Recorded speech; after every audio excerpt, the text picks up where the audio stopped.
Hello and welcome to another episode of An Echo of Glory. We are back. Since we last saw you, we've won another trophy.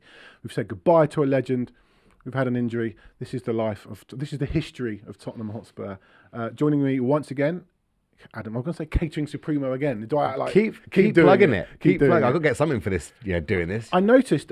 I don't know if this is a new Tesco Express or something's happening at Tesco Express on Mill Hill High Street, and they've got ribbons and everything. Mm-hmm. And I wondered whether you may need to leave here as a legend of this area. Do you reckon? To cut the ribbon? Look, I'm here. If they need someone to come with the big scissors, I'll be there in a heartbeat. Don't worry about it. Adam Nathan's here and Gary Diamond's here. I haven't really got a big intro for you. No, that's fine, but you didn't tell me that we were wearing black for morning. I didn't get the memo. Slimming, mate. It's club kit. Yeah. Are you wearing when did we have that brown kit? This was, we wore this against Braga. I was there. This kind of sort of colour away in Braga. Really weird stadium with a cliff at one end of it. Wasn't our mate Dave really ill that day? He did. In the stadium. In the stadium. He was unwell, been a long flight. Yeah. That brown kit, who'd you see? Mido? Sakura. The chocolate kit. See, Robbie Keane and Berbatov played in it. I think was it away at Fulham that they played? Yeah, in the we won that 4-0. I was there as well. I think Berbatov scored a beautiful lob or something. Yeah. Was it Keane? He scored a beautiful lob.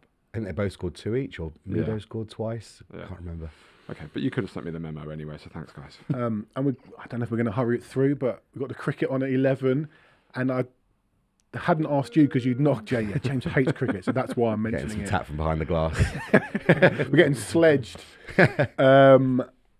I want to ask you, because we've asked this on the pod before, like games you've missed or you've had to watch on your phone at places you shouldn't be doing it, weddings usually, but where have you watched, a game?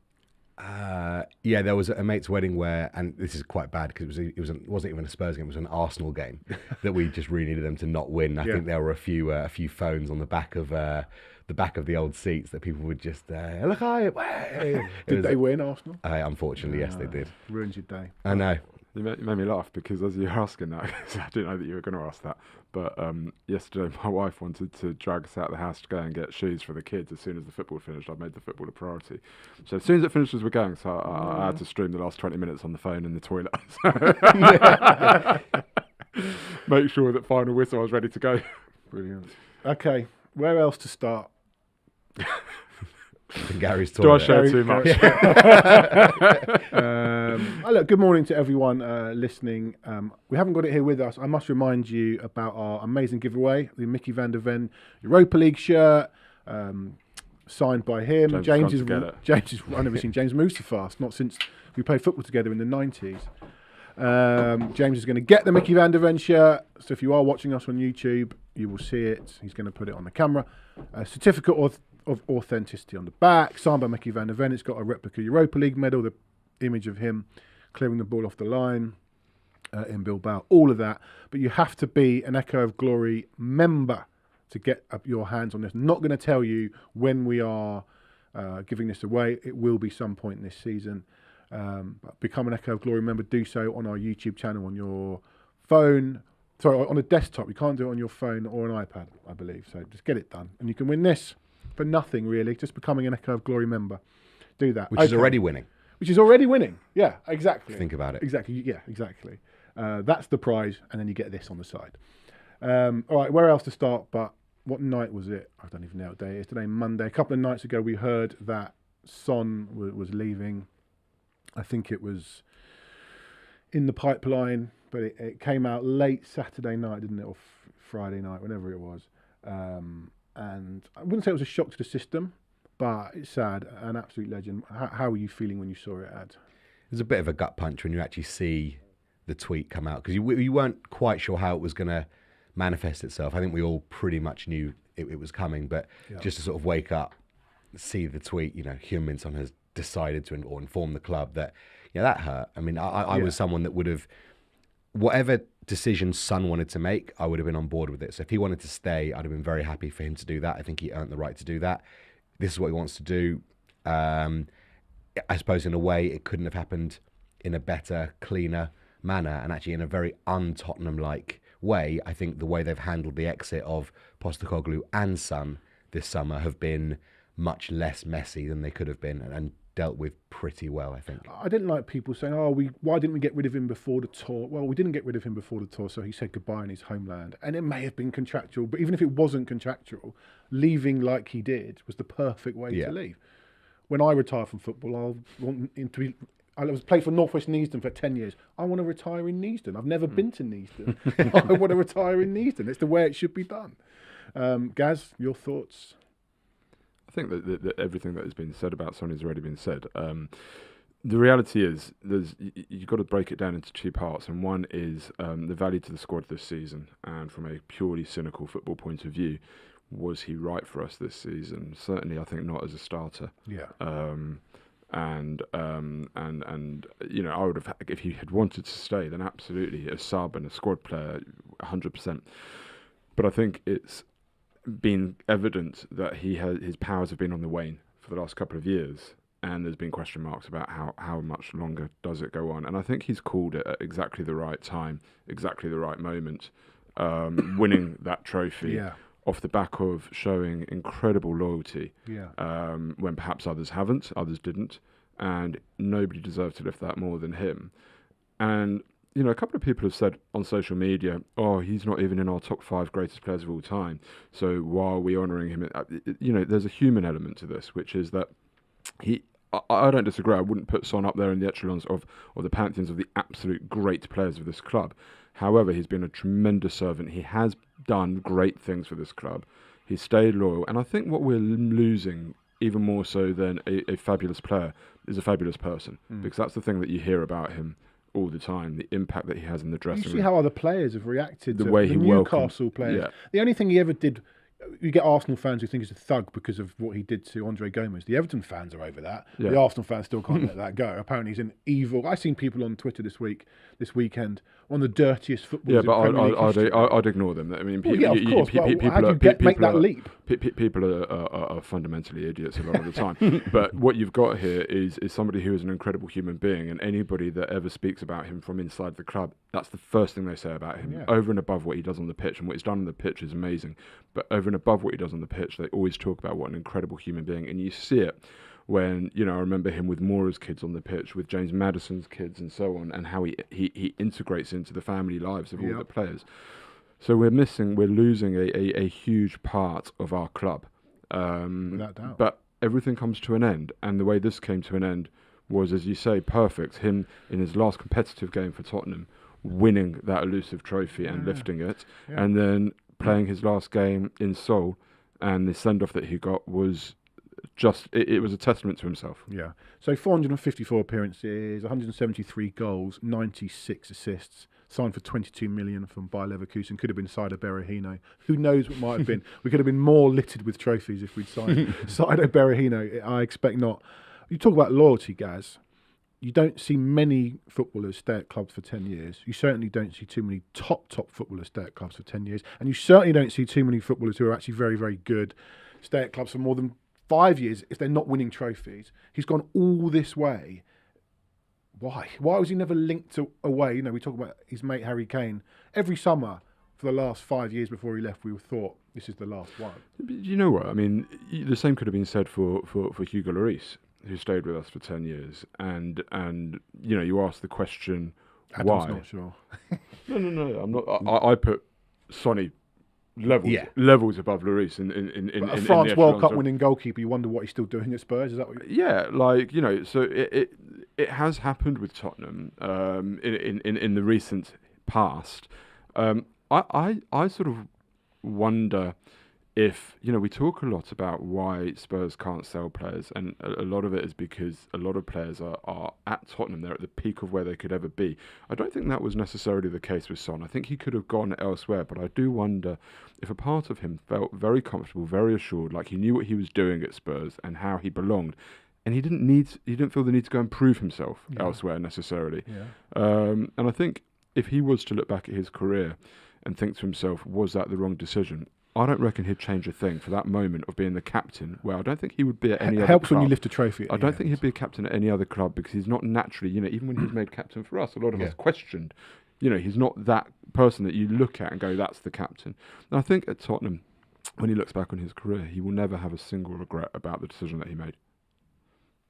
Yeah, I mean, look, everyone's sort of giving their thoughts, and it's difficult to offer an original thought to all of this. But he was, and it almost crystallizes in my mind more when you read the tributes and you watch the videos and you remember little moments and hear little snippets of commentary. Like, this guy is like punctuated our lives for 10 years. Like, if you think about what you've done in your life for 10 years, like, I know it sounds silly to relate that back to football, but we love our football club as much as anything else in our life. And he's been a constant, a constant at the time. I've got my business and got married and had a kid, and Spurs have like the stuff that's happened in 10 years. Son has been a guy that has resonated all the way through that, and it is significant. Like, these people are important people in our lives, and yeah, like, it's such a shame that he's not going to be there on a human level. Forget the football side, the human element of what he brought and the joy he brought as a person. Yeah. It's just really sad. Yeah.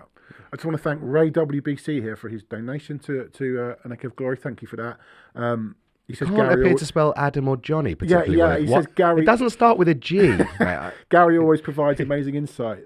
Thank you. Is Ray WBC a member of your family, or? Thanks, Stu. I don't know who that is. Cheers, mate. Good to have you in. No, but thank you, Ray. Very kind of you. Yeah, more of that. Do more, Ray, please. Well done, Ray. Thank you very much. He's right. Awesome pod, and Gary does always provide amazing insight. He's also sad about Sonaldo's departure. It pains you so much. Look, we can keep the lights on for a month. Star of the show, Maya. Anyway, I want to come back to what you said. It's like a comfort blanket. I want to talk about Kane. I'm sorry, I don't want to bring this up because... Well, you do, because you just have. No, yeah. They also are intertwined. They are intertwined. You can't really talk about one without the other. Yeah, we just because we had a little discussion last night, guys. And you were like, "Oh, do we really need to compare them?" I don't know if we need to compare them as players. Well, hang on. The feeling when Kane left, we hadn't won anything. I think possibly we all felt we're done now. We're never going to win anything now. This guy's left. All of our best chances have gone. This guy was a comfort blanket, Son. He was just there, present in our lives for 10 years. Why do I feel different? I watched. Spurs had a video of what it hasn't been updated for last season. I think his first 151 goals. When he got to 150, Sonny. Yeah, they did a video. I watched it all. I watched it last night. I think I watched it twice. Notable actually that his first ever penalty for us was his 81st goal, and that just shows like he's got 4 Premier League penalties for us in 127 goals in the Prem. I'm amazed we've got 4 penalties in 10 years, to be honest. Well, the other bloke took them all. This felt different. He smiled with us. He cried with us. He never flirted with anybody else. No. Just felt different. And if I gave you a hammer and some whatever they make statues with, and I said, right, you got to make one for Kane or you got to make one for Son. I was thinking about this last night. I might still. I wasn't sure. My head went, do you know what? I think I'd still make one for Kane because he's our leading goal scorer. But actually, no. Kane can have his painting, but Son deserves a statue. Yeah, he probably does. Son deserves a statue. And look, I think Spurs have done amazing things with that stadium. I'm loving the reinstatement of the gates. I'm loving the reinstatement of the clock, the Cockerel clock, just before the South Stand. But they have overlooked, I think, things like paying homage and testament to past captains that have lifted major trophies. Do we have statues? Have we got busts inside the stadium of Bill Nicholson? I think? No, and there should be a statue of Mullery. There should be a statue of Roberts, and there should be a statue of Sonia on that South Stand Plaza lifting the Europa League trophy. I only said I don't want to compare to Kane. I think probably I was protecting myself because I've got pretty strong feelings about Harry Kane that a lot of people don't necessarily agree with, and I didn't want to sort of have to put myself up there. But I would put Son. I have emotional attachment to Heung-Min Son, and I always will. And watching him leave the pitch against Newcastle, there were tears in my eyes. There were. I was emotional. Is that because the wife wanted you out of the house? No, I was emotional about it. Whereas, in Harry Kane, a guy who was meant to be Tottenham is meant to be one of our own, and there he was openly trying to force his way out of the club. And this is where footballing ability and talent is separate to that emotional attachment, which is kind of the point that I was trying to make earlier. Harry Kane is an infinitely better footballer than Heung-Min Son, and anybody that disagrees, I'm sorry, you're wrong. Okay, Harry Kane is levels above, and this isn't a criticism of Son because Harry Kane's just exceptional. He's an exceptional footballer. Son is a brilliant footballer. Harry Kane is exceptional, but Son is an exceptional human being, an exceptional person, and I don't really have too much more to say about Harry Kane.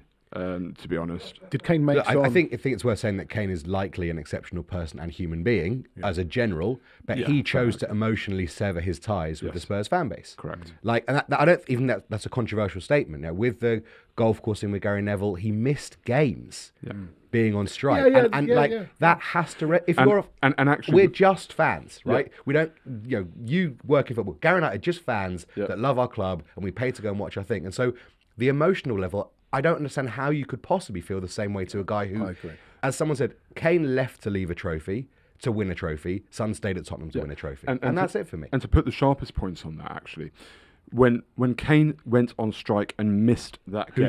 Who stepped up? Yeah. Son. When Kane was injured against City in the Champions League, who stepped up? Son. Yeah. And I think about the big goals, the really big goals that Spurs have scored. Who scored the first goal at the Tottenham Hotspur You're ruining Stadium? all my bits where I ask you about your favourite Spurs. Yeah, we've got cricket at 11, Blainer. Come on.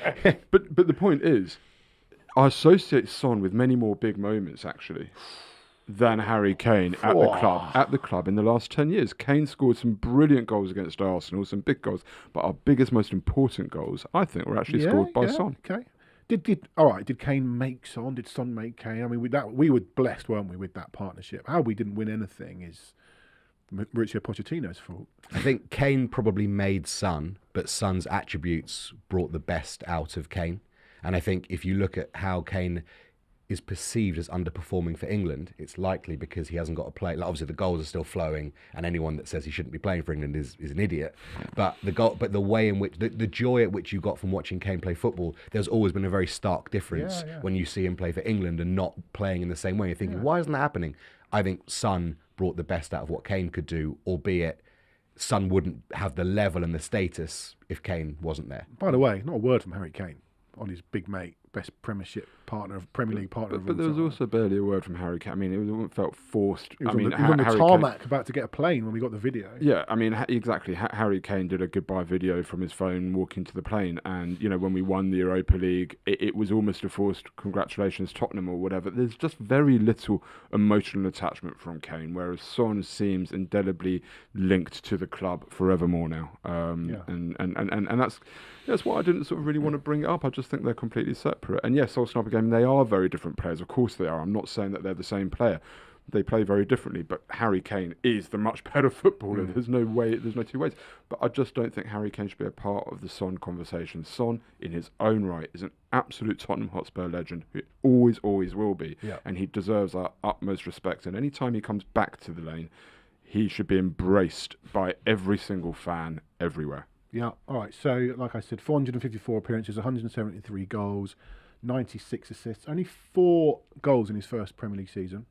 He scored double figures for goals in 8 of his 10 seasons. Bookends. Didn't score double figures in his first, didn't score double figures in his second. He only got 7 Premier League goals last season, I think 11 all comps.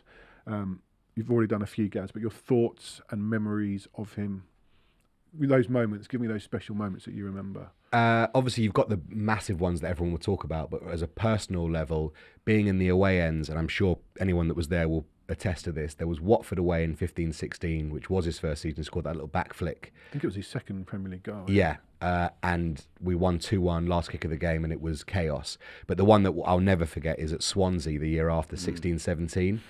We just closing the gap slightly on Chelsea at the top of the league. We're 1-0 down Swansea in the 88th minute. Fabianski had wasted about 79 of those 88 minutes. Dele Alli scored, and then Son scored from a Janssen through ball. I think he was trying to shoot Janssen, obviously. There's no way he could have directed it that way otherwise. And anyone that was in that away end, I think we'd all got taken down there on a club train, which I think Thomas the Tank Engine could have gone faster. Thomas the Frank Engine, please. It was not the high-tech bullet train that you might expect. It was, I think we got back at 5 in, but it was those moments that you do football for. We battered Swansea for that last 10 minutes. Yeah, and that goal...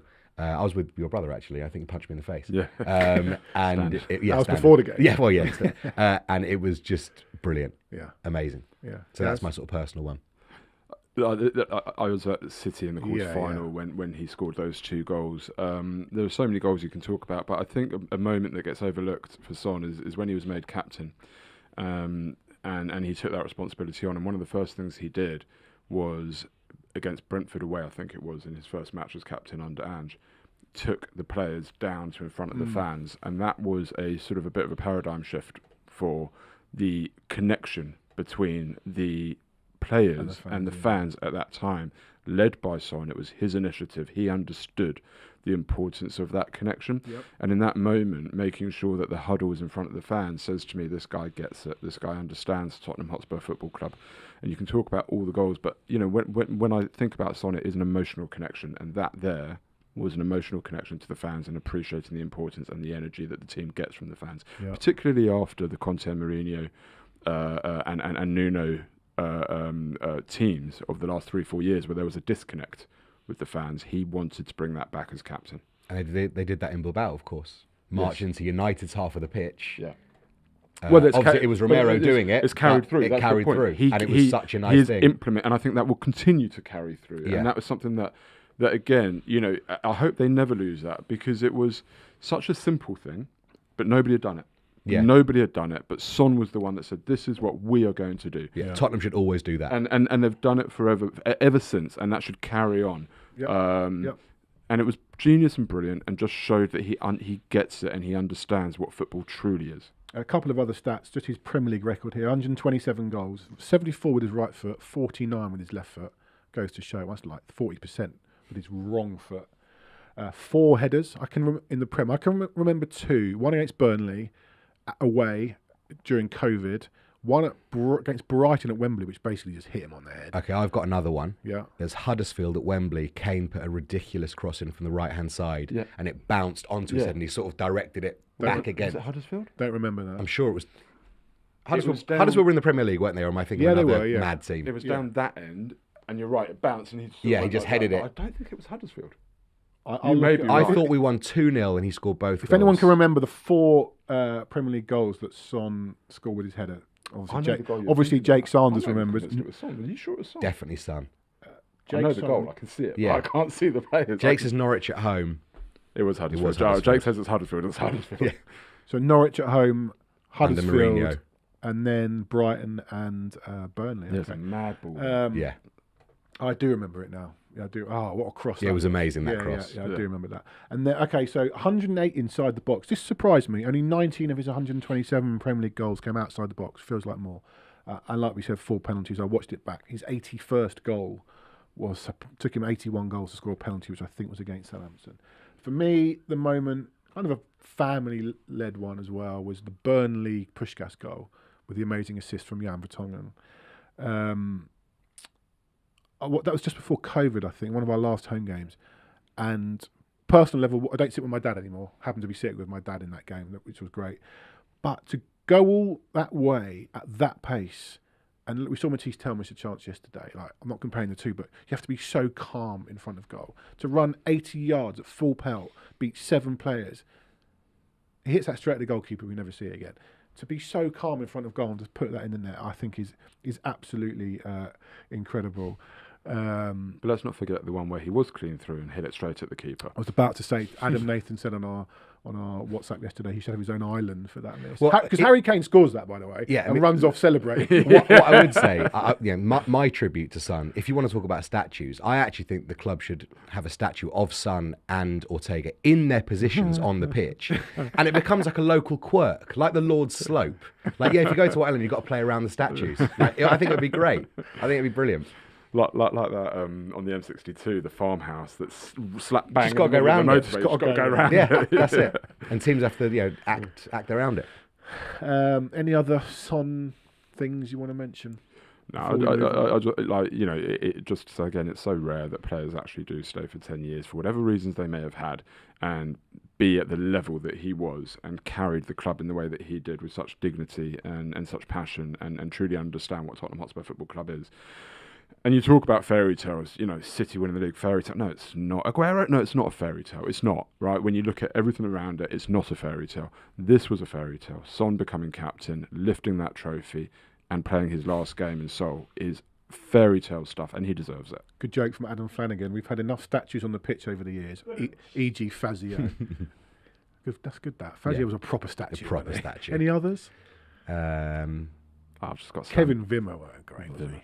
Ramon Vega, was he statuesque, would you say, or just isn't he? I can't bear rubbish him on social media. Oh, I do remember him chasing back and catching Heskey in the '99 final, and making quite a big challenge actually. Okay. So I'm not gonna credit Vega as being a statue, or discredit rather. All right, so that's Son. Sad, but all great things come to an end, as you said.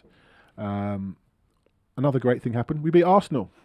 Doesn't matter what. If it was Tiddlywinks, I'd be happy beating Arsenal. We beat Arsenal. They had a meltdown about it. Ultimately, it means nothing, but we beat Arsenal. It was a proper game, as was the Newcastle game. Gaz, you've watched both games. I only watched the Arsenal game and caught the highlights of Newcastle. 2 big pre-season games. I just want to say also, I don't like playing Arsenal in pre-season.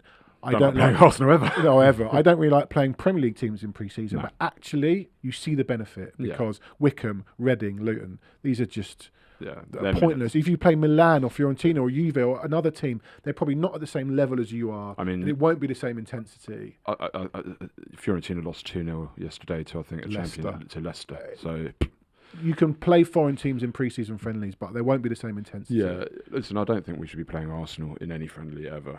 I do understand, or Chelsea for that matter, but I do understand the value of playing Premier League clubs because you want managers and players want to be getting up to speed as quickly as possible, and these are going to be the truest tests. And that Arsenal game was a proper game. It was a proper game. Yeah.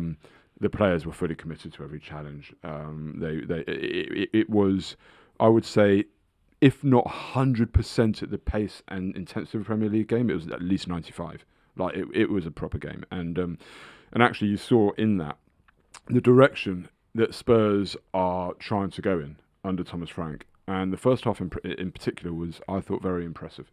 It was very impressive. Yeah, second half was a bit too Rodrigo defendy. Yeah, the second half. Credit to Arsenal, in fairness, they really came at us and dominated the ball. But with that said, we create nothing. They created nothing. They looked like they could still be playing today, and they wouldn't score. And that's where the testament comes into Thomas Frank and the organisation that we had. They really didn't look like they could score, and we still created the best chance of the second half with the Van der Ven header that went wide. Right, he scores that 2-0. It's game over. First half, we struggled for the first 5 minutes. I think you're to expect that. You are playing a very good team. But then I think we started to get to grips with it. And what was most impressive was that actually we took the game to them. We controlled the ball. We knocked it about nicely and we caused them problems. The goal itself, it's out of nothing. But we had chances. We hit the post 3 or 4 times. Yeah. Set pieces looked dangerous. And they clearly worked on them. I would say that we looked... When we had the possession of the ball, we looked more incisive and more likely to score than they did at any time. And that's why I think, yes, it was a pre-season friendly, but the meltdown subsequently was, number one, because I think Arsenal fans would have gone into that game expecting to roll us over. They did, totally. And number two, when that didn't happen, not only did they not roll us over, I think they realised it could have been even worse. And the manner of the defeats for them was, from their point of view, I would suggest deeply concerning. For us, there are tremendous foundations and building blocks that Thomas Frank is already clearly putting in place, and I don't want to get carried away. I'm not going to start saying we're going to do this, we're going to do that, but the structure and organisation... That's the word, because Ben Davies used it in the post-match yesterday. I was about to say the word structure. I think Ben Davies did it twice. Yeah. And I can't remember the exact words he used, and that's not why I used it, but that is what it is. There is structure to it, and there is organisation. And it carried through against Newcastle. The first few minutes there was intense high pressing, which is how we scored the goal through Brennan Johnson. Pope played it out. Danso got right up his man, nicked it off him, and it just opened up because you win the ball in that last third. The other team's out of position. They're out of shape. They're not expecting to have to defend at that moment, and that's when you really capitalise. Yeah. So there's a lot to be hugely positive about with those games. A lot to work on still. Yeah. My concern is we still can't get out much. That's what's to work on. And then Maddison's potential ACL goes, whatever it is, looks a bad one. Chances are we're not seeing him this side of Christmas. Got to be replaced. Faith that will happen. If you've got faith in Tottenham and transfers, then good luck to you. Look, I've spent so many years and summers saying, well, surely they'll have to do X, Y, Z, and conventional wisdom seemingly thrown out the window. So, yes, surely. Faith because we were going for Gibbs-White, so something like that's possibly on their radar anyway? Yeah, I mean, it would be hard enough for them to not sign a player for 60 million quid anyway. as if that money's just sort of vanished into thin air. All the more so that the player that nominally Gibbs-White may have replaced in people's starting 11s has now been injured. Yeah. It kind of feels like you have to do something. Yeah. In terms of the Arsenal game, look, I think some people take pre-season sort of too far, and as a response to that, some people dismiss it as literally nothing more than just a cardio session. The most important thing that Frank could have achieved this off-season is a buy-in, really. Yeah. There would have been a lot of chat about, Postecoglou leaving, the mutiny in the dressing room. They're all going to want to leave. Well, we know that's not happened. Getting wins like that in pre-season or otherwise will give Frank an amount of buy-in from the squad that, okay, I can see what this guy's Can you imagine doing. if we'd lost to Newcastle and Arsenal? Exactly. Well, It would have been chaos. Yeah. And like we all know from stories that footballers don't need a lot to turn against the manager if they just don't fancy it. So I just think it was quite a nice thing for Frank to get under his belt and say, well, we've done that, and hopefully players can see what they're trying to achieve. And I think Soul Sniper Gaming is making a point here, which I want to pick up on as well, which is something else that is really coming to the fore already under Frank is players are playing, and this isn't a dig at anything before, but it's just an observation. Players are playing in their best positions and to their strengths. Yeah, Archie So Gray. we saw Archie Gray yesterday, who people have been saying, maybe, Where did he play yesterday? Centre mid. He played centre mid. It looked to me. I mean, Jake said that he was in the 10. I don't think he was. It looked to me like it was Bentancur and Archie Gray in the first half in the deep line position, and Sarr was a bit more advanced. Now it looked like Gray was more. It almost looked like actually it might be Bentancur in the 6 and Gray and Sarr in the 8. In fairness, right? But he was in centre mid in a slightly deeper role. He was tremendous Yeah, I've yesterday. seen the highlights. That was Yeah. kind of similar to when I saw him at Stamford Bridge for Leeds, and he ran that game. he did, and from that moment, that was January the summer before we signed him. But from that moment, I kept an eye on him at Leeds, and I was like, this kid's unbelievable. Like, he's brilliant. And it was that game, and that was much closer to what I saw from Archie Gray. And it gives me hope that actually he is a player. Sarr, another one. I said last season to you, Johnny, for me, he's a deep line midfielder.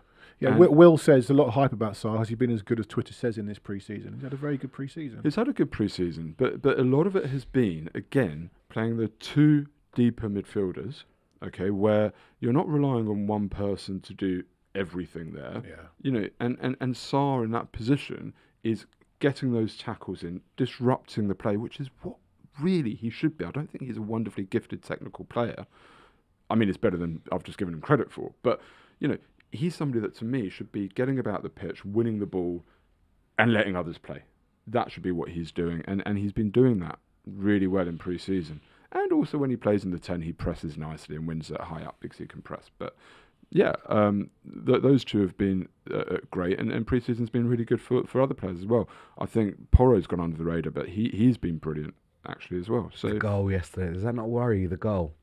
A little bit. It happens a lot. Like, I don't think you can concede goals, but I think Porro and Kinski conceding that goal the way they did has frustrated me. Yeah, it's funny actually, because in the first half, I was sort of thinking to myself, the problems that Newcastle were creating are down our left, where you had Davies and Son, and that's where most of the problems came. But the one time we had a problem down the right was then. But look, in fairness, I think Harvey Barnes is a really underrated player. Yeah. A very good player. I don't think you can put too much blame on Kinski. It's kind of gone almost in off the post. That side, it just doesn't look right, does it, that side? But I also don't think that Porro gets huge amounts of help from Johnson. So that's also true. But what you're talking about there is structure. Yeah. What I've seen is I thought we were too defensive against Arsenal, and from the highlights I've seen against Newcastle. not in the first half. No, second half. Yeah. We got in, and that might still be PTSD from the players. I don't know, from the last few games where they had to win those games in the Europa League where they literally just sat in. People still complaining that the squad is short. It is. I don't want to say Rome wasn't built on a day. We could go out and splash the cash. We don't do it. But for you now, Son's gone. Maddison's obviously out. We clearly need a 10. Do you think we will replace Son? Do you think we'll sign another winger, or we've got? It may not be the best quality, but we've got enough bodies there, and the club will see that not as a priority. I would like another one, definitely. I think we need I think you have to replace statement players with statement players. From memory, the summer of 2012, we lost Redknapp, Modric, Van der Vaart, and Ledley King. And obviously you're losing a lot of names there, but you're just losing personality, mavericks, big players, and they didn't replace them. Like, I hated AVB more than any manager ever, so I wouldn't give him any credit It's anyway. interesting you say that, Ad. We're going to name drop here. Aaron Lennon and Jermaine Defoe, and I think this might be public, and I've certainly said it before, there was tears when AVB left. Yeah. The players loved him. Yeah. Well, I didn't. Yeah, it's So- mad. No, it's mad, isn't it? I was crying when we I lost never had 5-0 to anything- Liverpool at home because it was so bad Was that watching your it. wedding day?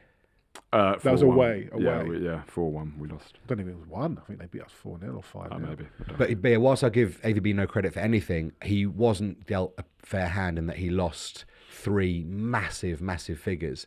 And if we've lost Son and probably Maddison for the season, or best part of it, I do think you need to bring someone in to step in and be a proper leader of the dressing room in an attacking standpoint. It's all very well having your defenders, but defenders can't be the guys that you take the game, win a game for you at the end with a big moment. And I think we need to replace moments players with moments players. Gaz, squad.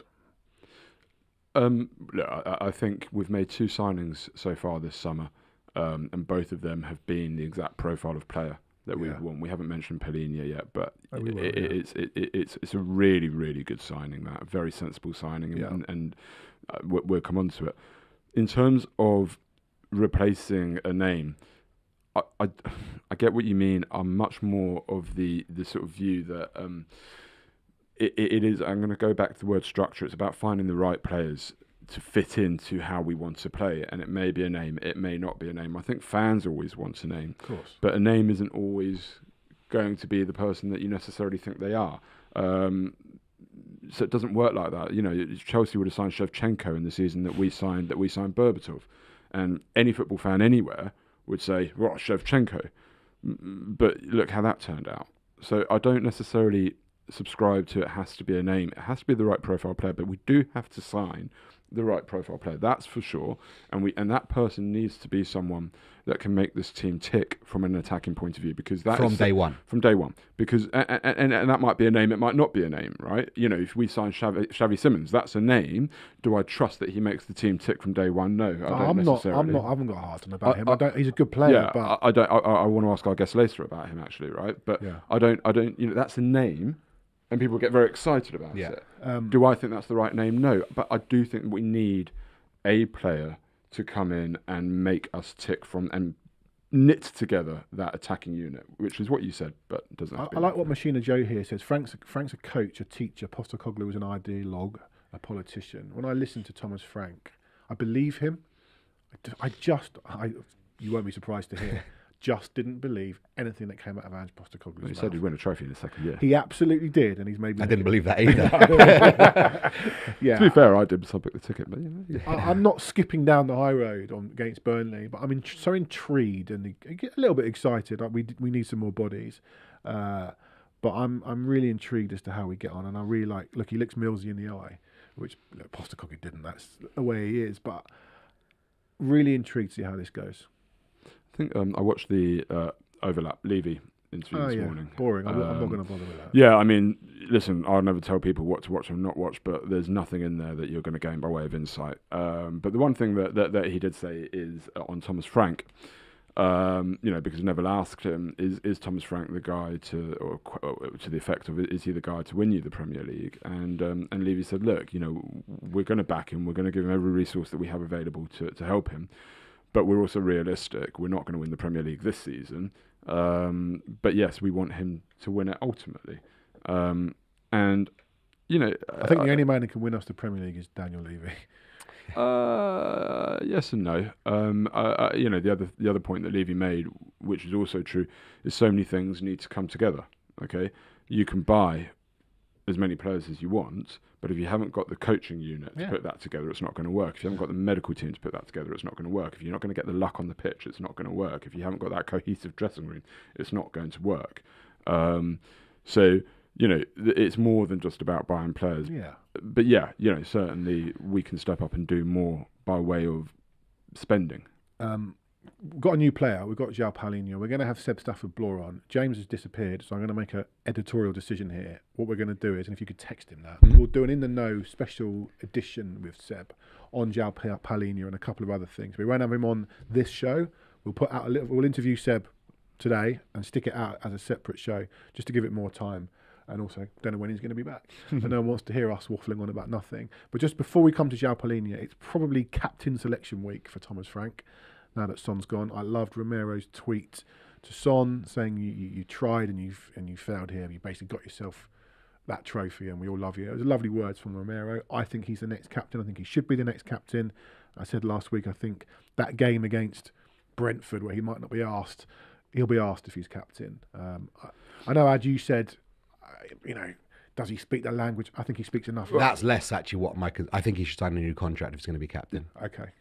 Personally. I was going to say. I think if you're going to commit to a man to basically be the leader of your club, which means a lot to millions and millions of people, I don't think it's unfair to expect a similar buyback from that person to you. Yeah, very good point. But who else? Okay, so who else would you make captain? I said I think Palhinha might be captain for a year. I know it's ridiculous. That's it's another player. Even less our player. I know that goes completely against it. Although he's just made the decision to join the club, off his own back. Yeah. I mean, he is the obvious captain, but I just... Those are the exact words from Soul Sniper Gaming. Romero, obvious captain. But if we're not having a great season and he's got his eyes on the World Cup, it wouldn't be beyond the realms of possibility that he acts in a manner that is not befitting of a captain. So you think it's in a risky April, choice? May, when his eyes are on America? Let us know in the comments who you think should be captain. Gaz?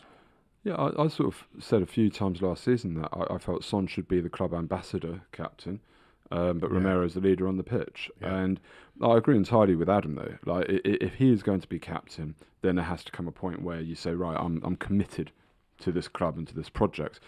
But as I look at the body language and everything around Romero, the tweet that he sent Son was absolutely spot on. I mentioned last week that there seems to be a lot of dialogue and interaction between Romero and Frank as well. At this point, I'd be very surprised if it was anybody other than Romero. There are other people that it could be. Kulusevski's there, but when's he coming back? And is he even a first-team player at this point? You need somebody that you know is going to be on the pitch. As long as they're fit, that they start. And I'm not sure that we have many of those at this moment. The only other one that I could think would be Van de Ven. But, again, I just think he's a little bit too young at this point, and I don't think he's quite there by way of captain material. Romero is a natural leader. He's a natural captain. He's the guy that it should be, but it's up to Romero to step up to the plate and be that leader that we all demand of him. But he's got it. If he takes that responsibility on with 100% focus and commitment, we couldn't wish for a better captain.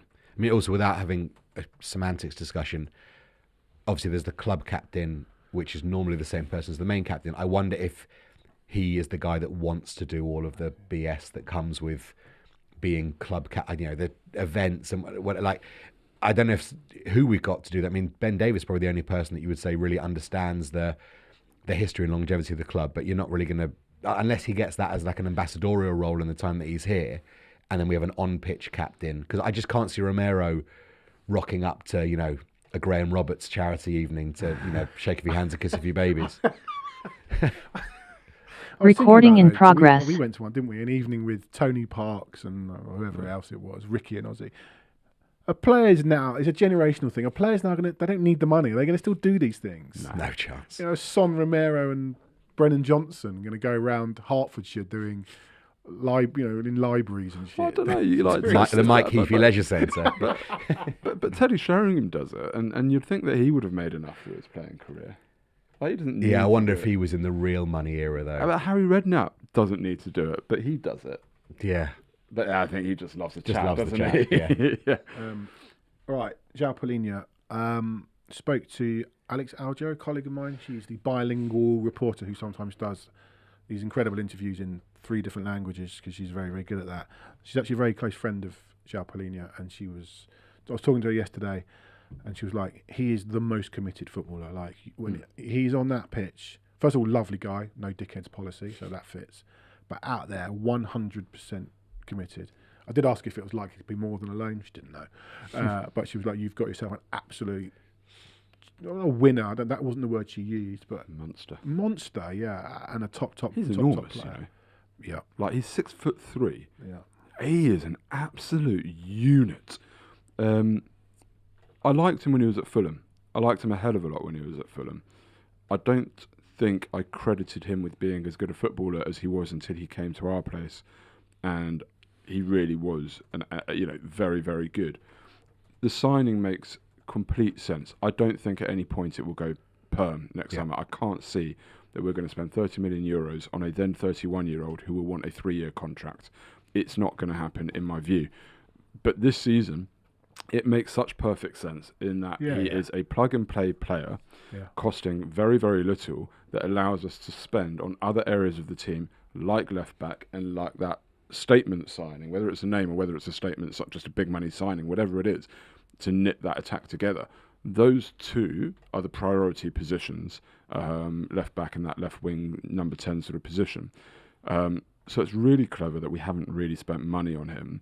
And it gives us the opportunity to continue to assess the market for the longer term person in that position. The one thing I'm slightly concerned about, going back to what we were just discussing, is that the form of the likes of Sarr, Bergvall and Gray, who I see as deeper lying midfielders. But none of them really do it as well as him. No, of course they don't. But they need to start stepping up, and if they're having minutes taken away from them, then that's the problem. I wonder if actually it should be Bentancur and Palhinha in one of the roles. Yeah, I like that. And then Gray, Sarr or Bergvall in one of the others, just to share those minutes. But a fantastically good signing. Probably spells the end for Basuma as well. Oh, well. Happy with that? Yeah, I mean, look, when the video drops that, João Palhinha is a Spurs player, it's a bit like, next, right? Come on, let's go with the one that we need to, plug him in, play him, get what you can out of the loan. Best case scenario is he's brilliant and he makes players like Archie Gray better in a year's time, because I don't see this as being, unless we get another loan next year maybe, I don't see this as being much more than a 1-year arrangement. Yeah, it could be another loan. And the fact that we can go to places if we need to shore up 15 minutes and have Romero, Van der Ven, Bentancur and Palhinha as a 4 in front of the back 4 and say you got to go wide and cross it to beat us. Thank you very much. I'll be happy with that. Absolutely. And we need a squad. It's going to be a long, hard season. And he'll get suspended. And he'll get suspended. And you know what I liked against Arsenal in particular? Arsenal are a very physical team. But the commitment from our players to match that was absolutely 100% spot on. And it might be a bit antiquated and outdated in this day and age of football where everything's about beautiful passing and technique. But it used to be that to win the war, you have to win the battle. And Spurs against Arsenal didn't back down. They didn't give an inch. And I think in the end they won that battle. And you look at a Thomas Frank team with the addition of a Palhinha, we're going to be a horrible team to play against. A filthy, horrible team. And for me, I love that. I want to see that with the right blend of brilliant football and passing, flowing. But you've got to be disgusting to play against. Teams cannot enjoy playing against us. Last season, my God, teams would look forward to playing against us. In the 2 years he was at Fulham, 300 tackles he put in the Premier League, 109 more than the next most, which I think was Moses Caicedo. Someone asked me how many he won of those. It was about 50%. But the way up to do winning tackles is it's actually if you win the tackle, tackles won is different to... sorry, I'm not making sense here, not for the first time. A tackle won means you've kept possession. Mm-hmm. So you could actually win the tackle, but the ball goes to the opposition and it's logged differently. So really, for me, it was all about the big number, the 300 attempted tackles. I wasn't so bothered about the success rate because the way they do it is... it's not that obvious. 300 tackles, 109 more than anybody else. I think he goes to floor a bit easy. That's a concern. Well, 27 bookings in 78 appearances. Yeah, I mean, a lot of his highlight reels are him flinging himself in, flying, and he times it right a lot of the time. But I think if he were a Rodri level player, he wouldn't actually need to go to ground as much as he does. You would have anticipated and you would read the game a bit more. I don't know if he does it because it's just horrible to play against and he wants to be that guy, but there is a concern about the way he plays in terms of is it reckless, but he never got sent off. Yeah, never got sent off for Fulham, so he does seem to be able to rein it in. And as I say, the physicality that he brings just should give us all confidence that we're going to be nasty and to play against. People that have their spreadsheets and tactics experts hate to say it, but it's a Premier League. Like, you have to earn the right to play every away game and at least half your home games. Yeah. And if you don't win and assert your dominance in the first 10, 15 minutes, you're just going to get walked through, as we saw a number of times last year, that Spurs lost the early battles, didn't earn the right to play. Like, it's an old cliche, but it is, in this league, it is 100%. It was the friendly against. It was exactly the friendly against Arsenal. They really tried to exert themselves physically, and what was most impressive was that we stood up to it. Yeah. Now I'd like to see any team go, well, do you know what? We'll try and get physically on top of Tottenham there. Look at Palhinha in midfield and go, maybe a different way. When we were scoring all those goals and smashing everyone under Poch, who was the unsung hero? It was Wanyama, Dembele, players like that. Dyer that stepped into midfield. Who would they, all those players up top would turn around and go, if it wasn't for them, we'd have none of this. For sure. We didn't concede goals, and so you didn't have to score as many to win. All right, we're going to let it go. I've got a quiz. If you can jump in on the mentions as well, on the comments, and for you guys in here. Now Son has left, other than players that have been there through the youth, who is the longest serving current Tottenham player other than Ben Davies? I think I've seen the answer to this. I think. In the first team? Yeah. Like, Austin doesn't count because he's come through, and Scarlett doesn't count. I've got someone that's made first team appearances. No, not Romero. Go on. It's Brian Gill. It's Brian Hill. Oh, God.